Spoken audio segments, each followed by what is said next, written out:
So what were some of our initial findings from the ADVANCE study? Well, perhaps unsurprisingly, we found that the injured group had greater rates of PTSD, depression, anxiety, and multimorbidity. Multimorbidity being PTSD with depression and or anxiety. The reason we look at this specifically is because it's associated with increased psychological burden, increased suicidality, and lower quality of life. So it's an important outcome to consider. Now, whilst this is perhaps unsurprising, what we also did is we broke the injured group into two groups. Those that sustained an amputation-related injury, and those that sustained a non-amputation-related injury.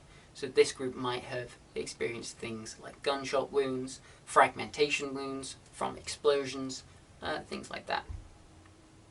And here is where we found something quite surprising.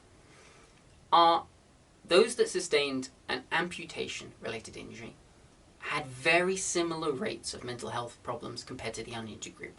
They were practically the same.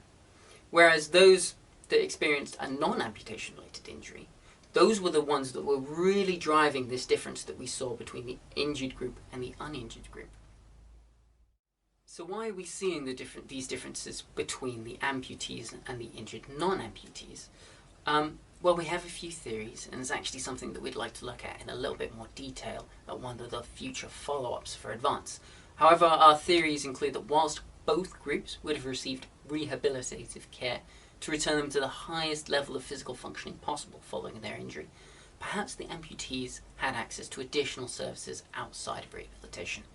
Perhaps they had increased access to therapeutic services or charitable services that the non-amputees either couldn't access or felt that maybe they didn't deserve access to, perhaps because in comparison to somebody who had lost a limb, they felt that their injury was less severe, even though the mental health was suffering as a result.